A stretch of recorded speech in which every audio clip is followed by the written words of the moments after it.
मैंने जल्दबाजी की है और कार्यक्रम के आयोजक, हमारे नेता, हमारे वरिष्ठ पदाधिकारीगण, मगोर्रा के हमारे लोग, अभी पार्टी में ज्वाइन करने वाले चंद्रपाल जी मेरे पीछे हैं, इनकी भी इच्छा रही होगी कुछ बात रखने की, लेकिन यहाँ अव्यवस्था हो रही थी और गर्मी है।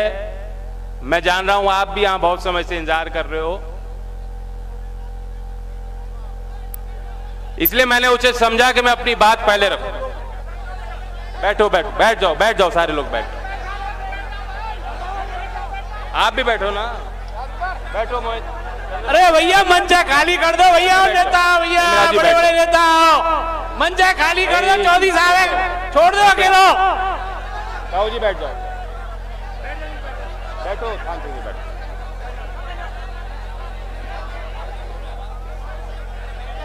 बैठो बैठ जाओ ना।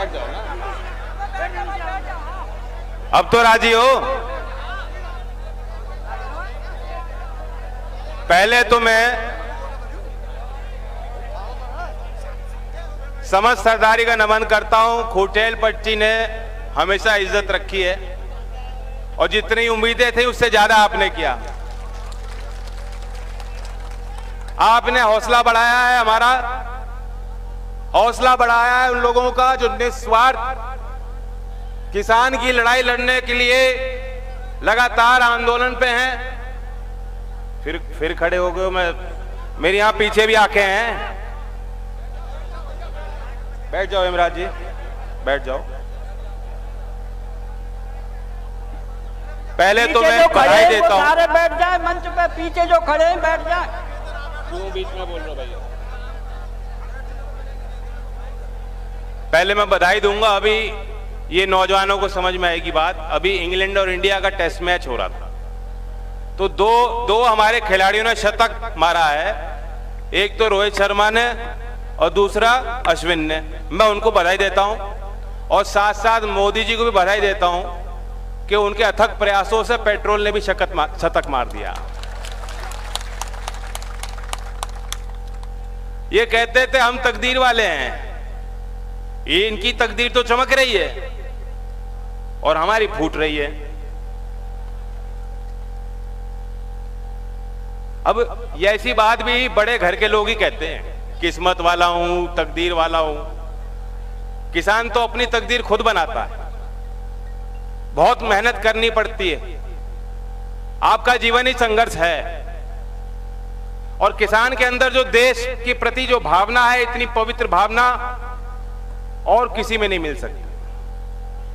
आप इन बच्चों को देखो, यहां गोवर्धन क्षेत्र में एक खास रुझान है आर्मी की भर्ती के प्रति, बीएसएफ में, पैरामिलिट्री में, पुलिस में। इस क्षेत्र के गांव-गांव से आपको नौजवान मिल जाएंगे जो वहां तैनात हैं और एक विशेष रुचि है। कुछ के लिए तो ये हो सकता है, मैं समझ सकता हूं। एक तो बात यह है कि यही रोजगार हम लोग हासिल कर सकते हैं क्योंकि हमारी शारीरिक क्षमताएं। लेकिन सही बात यह है, जोखिम को जानते हुए भी, गुड्डू जी बैठ जाओ, जोखिम जानते हुए भी लोग भर्ती इसलिए होते हैं कि वो उनको लगता है कि हमारे लिए गर्व की बात होगी अगर देश की आवश्यकता हो और हम अपनी छाती आगे करें। देशभक्तों में कुछ ही खुशकिस्मत होते हैं, वो मरते नहीं कभी जो शहीद होते हैं। ये भावना किसान पालता है, ये किसानों की बात है। और आज उस किसान पे ही वार करने निकली सरकार। कितनी अजीब बात है, किसान को अपमानित किया जा रहा है। किसान बैठे हैं, आंदोलन कर रहे हैं, मांग कर रहे हैं और सरकार उन्हें जो है कभी उपद्रवी, कभी खालिस्तानी, तरह तरह के ऐसे शब्दों का प्रयोग कर उन्हें नीचा दिखाने का काम कर रही है। ऐसा कभी लोकतंत्र में, आजाद भारत में नहीं हुआ। सरकारें जो भी थीं, उन्हें मालूम था कि जो गांव का फैसला होगा वही दिल्ली का फैसला होगा और इसलिए वो इज्जत करती थी कि भाई गरीब के लिए काम ना करो भले, लेकिन गरीब के पक्ष में बोलो, ये पॉलिटिकल मंत्र था। इंदिरा जी ने भी नारा दिया था, गरीबों की बात कही थी। चौधरी साहब तो करते थे और बोलते भी थे, करते उससे ज्यादा थे। उन्होंने भी वही नारा दिया था कि देश का तरक्की का रास्ता खेत और खलिहानों से होकर गुजरता।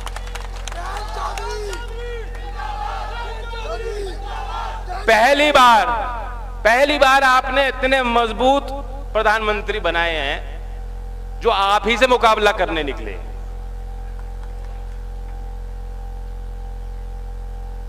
जब बुरा समय आता है तो काम अच्छा करने चलते हो बुरे हो जाते हैं। वही स्थिति इनकी रह गई। अभी ये कल की बात है, आपने मीडिया में देखा होगा क्या प्रयास चल रहे हैं।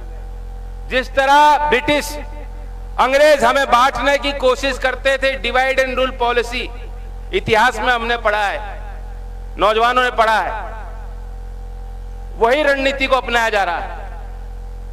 फूट डालो, ये किसान की नहीं, पहले तो कहा खालिस्तानियों की है, फिर उन्होंने कहा सिर्फ सरदार नहीं बैठ रहे और लोग जुड़ रहे हैं, अब कह रहे तो साहब जाटों का मसला, जाटों को ठीक करना है और जाटों में भी खाप के नेताओं को ठीक कर दो। कल तो डांट लगाइए, सबको बुला बुला के धमकाया गया कि तुमसे एक जाट नेता नहीं संभल रहा। मुझे तो बहुत अजीब लगी बात। हम कर रहे किसान की बात, वो इसमें जाति को ला रहे। क्यों ला रहे हैं ये भी तो समझो, वो क्यों ला रहे हैं। यही लोग हैं जो कहते थे नहीं नहीं जाति की बात मत करो, धर्म की बात है, ये हिंदू आस्था की बात है, हिंदू खतरे में है। आज वो कह रहे नहीं नहीं ये तो जाटों की बात है। कोई एक जाति की बात नहीं है। चौधरी चरण सिंह जी के पीछे जो कमेरा वर्ग था वे सब लोग जुट गए थे और वह आपकी ताकत, वह आपकी पहचान है। वह हमारी खोई हुई पहचान और ताकत हम हासिल करना चाहते हैं और हम अपने लिए नहीं, देश का किसान उसे वापस लाना चाहता है। और उस बात को दिल में बैठा के निश्चय के साथ किसान निकल पड़ा। अभी उनको खौफ सता रहा है, किसान संगठित हो जाएगा तो इनकी रोटी नहीं सिकेगी, इन्हें चंदा मिलना बंद हो जाएगा। सवाल वही है, चंद लोगों की तिजोरी की हवस और प्यास जीतेगी या किसान के पेट की भूख जीतेगी? मुद्दा क्या होगा? और इसलिए हमें भटकाने के लिए जाति का भी प्रश्न उन्होंने हमें उसमें उलझाने के लिए लाए। इसलिए विशेष तौर पे सतर्क रहने की जरूरत। चौधरी साहब को तो कुशवाहा हो, सैनी हो, यादव हो, कल ही कर्पूरी जी की जो बिहार के मुख्यमंत्री रहे उनकी पुण्यतिथि थी और यहां लोग जानते हैं कि उनको मुख्यमंत्री के चयन में अगर चौधरी चरण सिंह नहीं होते तो उस वर्ग के लोग, गांव में रहने वाले लोग, झोपड़ में पैदा होने वाले, खेत में काम करने वाले लोग ये सपना भी नहीं देख सकते थे कि हम सरकार में बैठेंगे, पार्लियामेंट के कालीन पे अपनी चप्पल लेके जाएंगे और सरकारी दफ्तरों में हमारी सुनवाई होगी। फिर खड़े होके बैठ जाओ।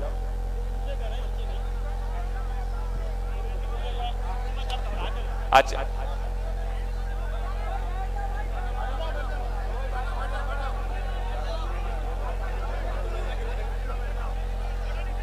कोई बात नहीं साहब, नेताओं को भी मेहनत करनी है। मैं आपको आगाह करने आया हूं, लड़ाई ये बहुत बड़ी है और आपको अपनी किसानों में एकता बना के रखनी होगी। आपको अपने अंदर से अपने बीच के लोग छांट छांट कर नेता बनाने होंगे और उन्हें मजबूत करना होगा।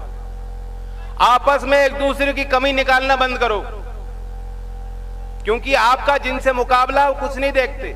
उनके लिए कोई नैतिकता नहीं, उनके लिए कोई धर्म नहीं, उनके लिए कोई देश नहीं है, उनके लिए कोई सीमा नहीं है। उन्हें बस उन्होंने किसी तरह जो है गद्दी हासिल करनी है। मैं कहना चाहता हूं, जो लोग लोकदल के कार्यकर्ताओं को नहीं समझते, हमारे मिजाज को नहीं भापते, और सरकार में जो लोग बैठे हैं, जो कल बैठक ली, इन्होंने कहा इन्हें दबाओ, इनको किसी तरह मनाओ, आप हम लोगों को समझ नहीं पाए। 10 साल जनता ने हमें आदेश दिया, मुझे कहा तुम्हें 10 साल जो है सत्ता में नहीं रहना है, तुम्हें जंगलों में घूमना है। मैं जंगलों में घूम रहा हूं।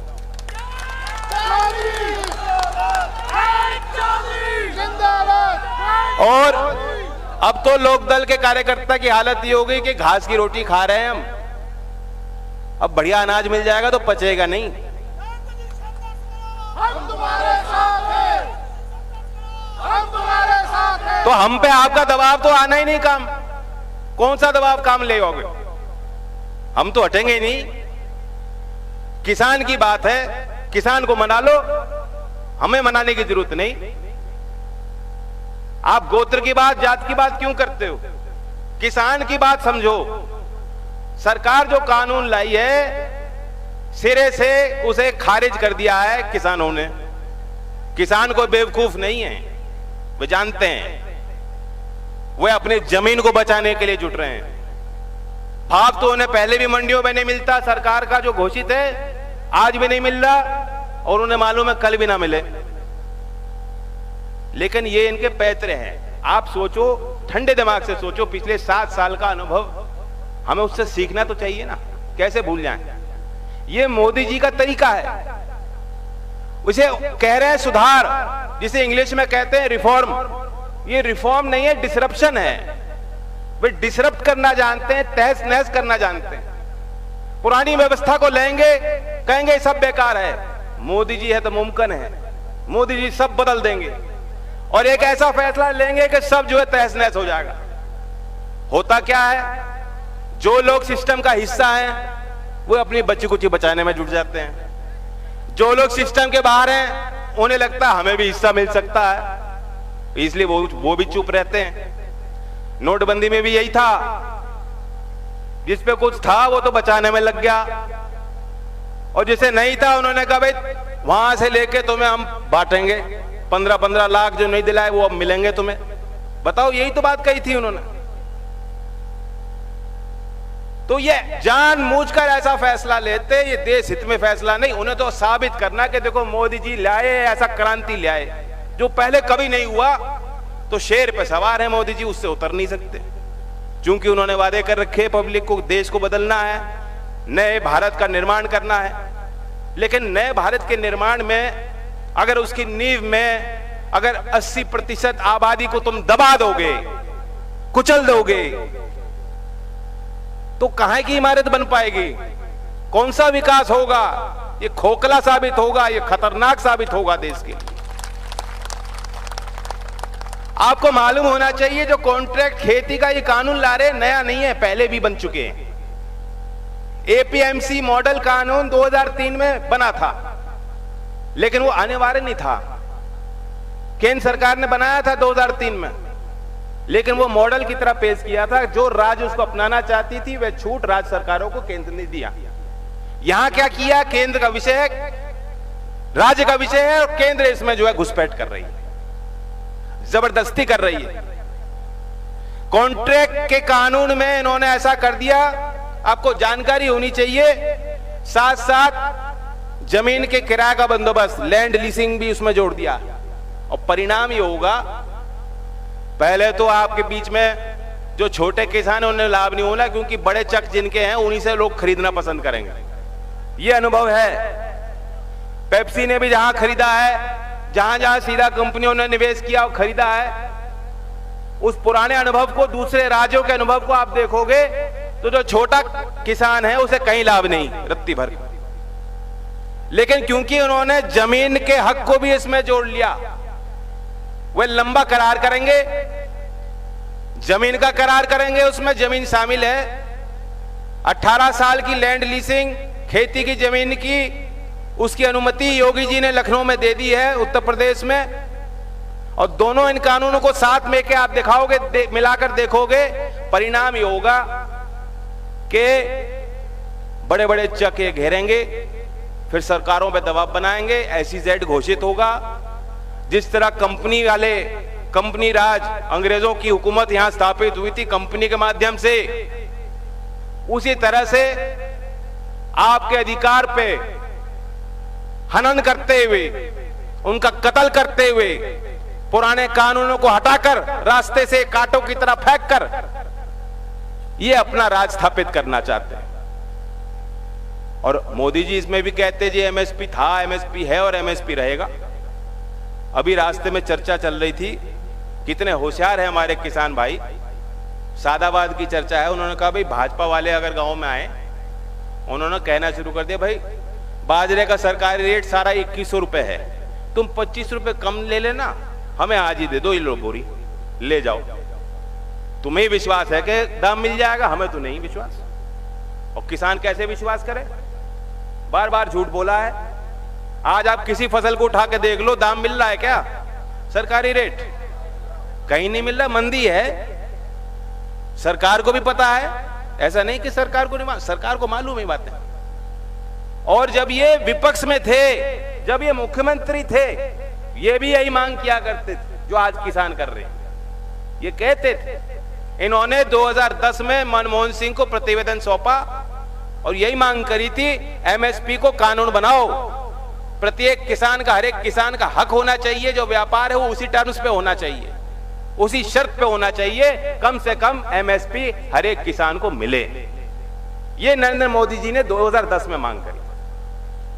2018 में केंद्र मूल्य और लागत नियंत्रण जो एक आयोग है CSAP, उन्होंने रिपोर्ट दी सरकार को और कहा कि आप खरीद की जो आपकी व्यवस्था और नीति है बेहद कमजोर है। बस थोड़ा बहुत पश्चिम यूपी में, हरियाणा में और पंजाब में आप खरीदते हो, देश के पूर्वोत्तर क्षेत्रों में, पूर्वोत्तर राज्यों में बिल्कुल खरीद नहीं हो रही, ना ही वहां किसानों को दबाव मिल रहा। वहां पे विस्तार करने की जरूरत है और एमएसपी के कानून को बनाने की जरूरत है।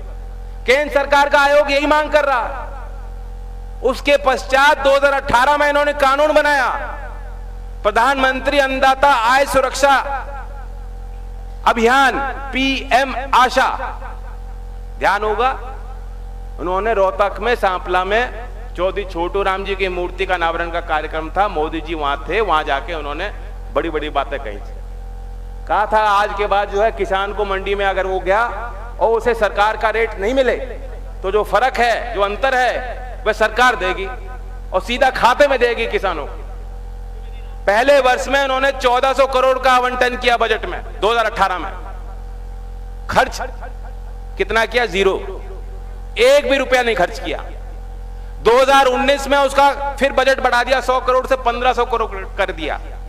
1500 करोड़ दिए, 300-2100 करोड़ रुपए खर्च हुए, वे भी पैसा नहीं खर्च कर पाए।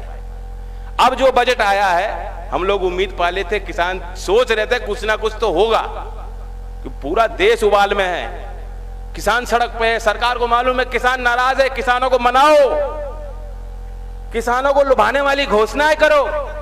इस सब के बावजूद जो बजट आया उसमें खेती का बजट 11,500 करोड़ काट दिया। PM आशा योजना का बजट जो 1400 करोड़ था अब सिर्फ 400 करोड़ पर रह गया है।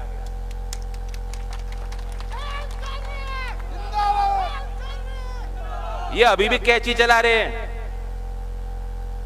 ये शुभचिंतक हो सकते हैं किसानों के? अगर ये शुभचिंतक होते तो 1 करोड़ का जुर्माना लगाने वाला अगर पराली कोई किसान जलाएगा तो उसे जेल हो सकती है और 1 करोड़ का जुर्माना सरकार लगाएगी। ऐसा बेहुदा कानून कोई किसान को समझने वाला, किसान से प्यार करने वाला कोई भी व्यक्ति ऐसे कानून की वकालत नहीं कर सकता। अभी भी 200 से ज्यादा किसान मर चुके हैं, शहीद हुए हैं, जनता तो कह रही शहीद हुए। अब सरकारी परिभाषा शहीद की दूसरी है, लेकिन आप ये सोचो कि वे लोग संसद में 2 मिनट का अगर मौन का भी आह्वान हो रहा है उनको सम्मान देने के लिए, तो वे अपना अपमान मान रहे हैं इस बात पर। ऐसे लोगों की पहचान करना, ये बात आपके दिल में बैठ जानी चाहिए। ये आपके सगे नहीं हो सकते। ये जाति का परिचय देंगे, ये धर्म का परिचय देंगे, ये गोत्र का परिचय देंगे, खुटेल पट्टी का हूं, तुम्हारा हूं, सारी बात निकाल के लाएंगे जब इन्हें मतलब होगा तो। आज जब आपको मतलब है, जब आपको इनकी जरूरत है, तो ये गायब हैं, गायब, गांव में नहीं घुस रहे। बताओ कोई आई हो भाजपा की पार्टी की सरकार की कोई गाड़ी? अब तो जो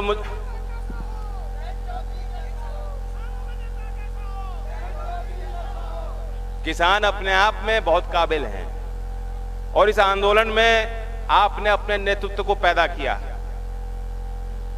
देश और दुनिया तक आपकी बात पहुंची, राष्ट्रव्यापी आंदोलन बन गया है। बिना किसी बंदोबस्त के भारी भारी सभाएं हो रही, सभाएं पंचायत हो रही हैं, लोग अपने आप आके जुट रहे हैं और कह रहे हैं हम एक हैं। ऐसा वातावरण मैंने तो नहीं देखा है, ये एकता मैंने कभी नहीं देखी है। आज इस पंचायत के माध्यम से मैं आपसे यही अपील करने आया हूं, जो भी हो, हमसे भी भूल होंगी, उन्हें माफ करके किसी भी तरह इस एकता को बनाए रखना।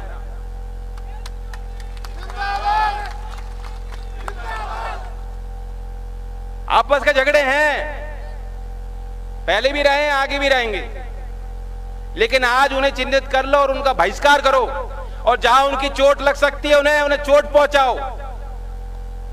इन्होंने कहा था कि किसान की आय दुगनी होगी, वे आपकी बात नहीं कर रहे थे, वो कह रहे थे किसानों से हमारी आय दुगनी होगी। उनको जवाब दो। आज इतनी भारी संख्या में यहां नौजवान हैं, जब से मोदी जी आए नौजवानों से लड़ाई लड़ रहे हैं। एक युवा पत्रकार है मनदीप पूनिया, उन्होंने किसान के पक्ष में वीडियो जारी किया, उन्हें जेल। अजय हुड्डा है कलाकार, हरियाणा के, एक्स आर्मी मैन है, वो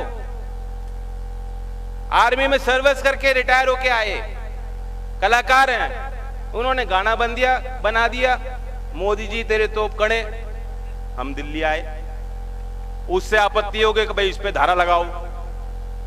21 साल की बच्ची दिशा है, वो उसने ट्वीट कैसे करना है, क्या हैशटैग डालने हैं, कैसे दबाव बनाना है किसान के पक्ष में, वह एक डॉक्यूमेंट बनाया, उसे कह रहे टूल किट। ये नए नए वर्ड ऐसे लाते हैं तो लोगों को समझ में नहीं आए और लोग सोचे कुछ ना कुछ होगा। उसके खिलाफ धारा लगा दी। मोदी जी का आलोचना करना, क्या मोदी जी देश से बड़े हैं? क्या मोदी जी किसान वर्ग, किसान कौम से बड़े हैं? क्या वे आपसे बड़े देशभक्त हो सकते हैं कभी? हम लाख बार उनकी आलोचना करेंगे, हमारा हक है, गांव ने वोट दी है, उनका हक बनता है आज अपने जनप्रतिनिधियों से सवाल जवाब होगा। लगाओ केस।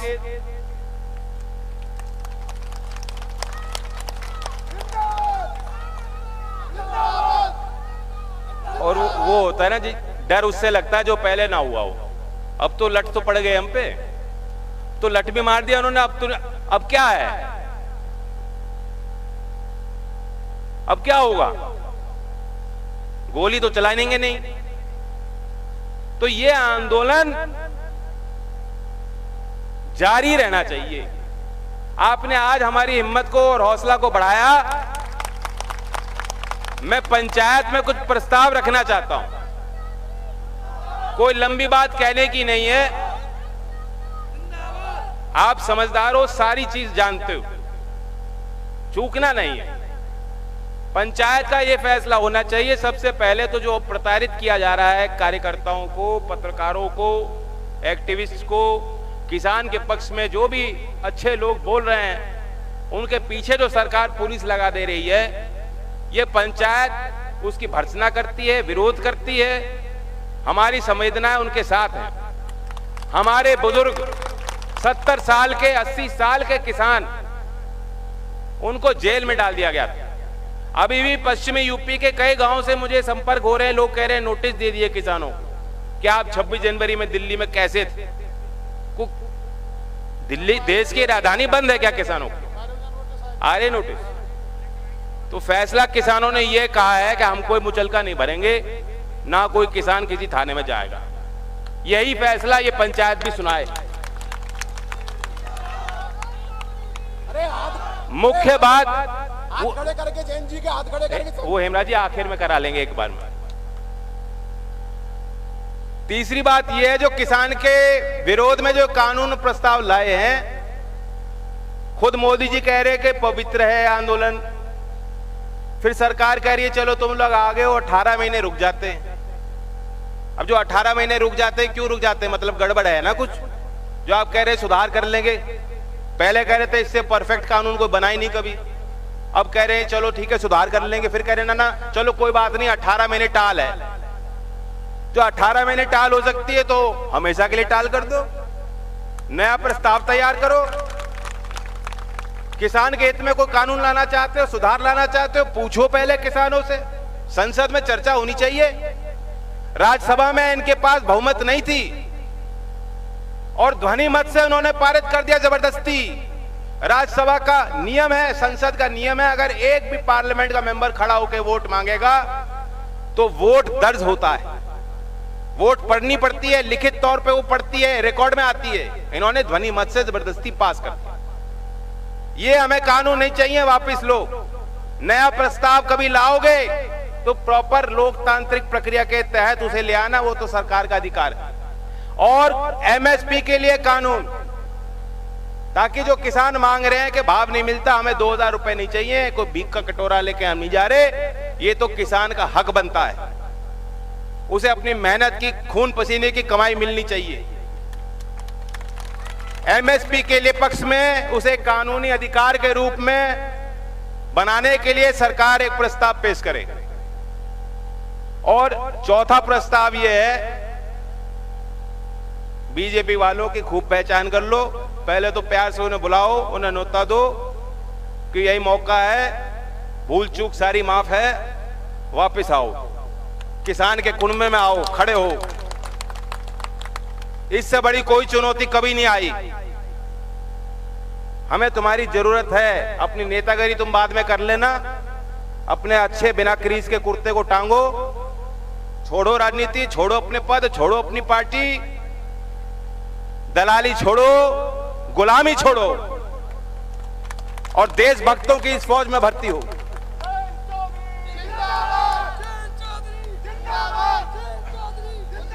और अगर तब भी नहीं मानते, तो इलाज आपको मालूम है, लट देना है ईवीएम में, वोट की चोट देनी है, हर स्तर के चुनाव में देनी है, जिला पंचायत से लेके विधायकी से लेके पार्लियामेंट तक। जो कीले इन्होंने आपके लिए बिछाई, किसान भाइयों को रोकने के लिए दिल्ली में बिछाई हैं, वो कीले उनको सत्ता के रास्ते में जब ये चलेंगे तो वही कीले उनके लिए बिछानी है।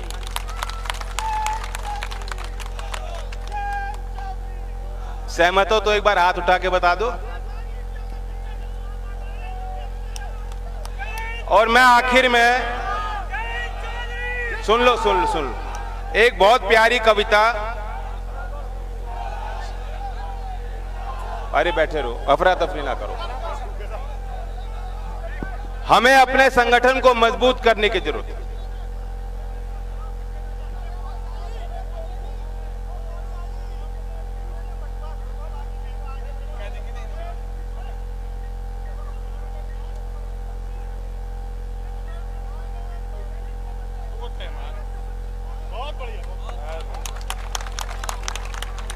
एक कविता एक कार्यकर्ता ने सुनाई है, मैं आपको बताना चाहता हूं। उसने लिखा है, दंगा करने वालों को नहीं, माफ करें, तंत्र की कुर्सी संभाली जा रही है, लोग की अर्थी निकाली जा रही है, बेवजह तकरीर में मशगूल है पर काम की हर बात टाली जा रही है। जुल्म सरकारी अचानक बढ़ गया है, इसलिए पगड़ी संभाली जा रही है, ख्वाब उड़ने का दिखाया जा रहा है, पांव में जंजीर डाली जा रही है। लग रहा है लोग अपने उठ रहे, लग रहा है रात काली जा रही है, तेरे दिल में चोर जब है ही नहीं, क्यों तेरे चेहरे की लाली जा रही है। वाह, धन्यवाद साहब।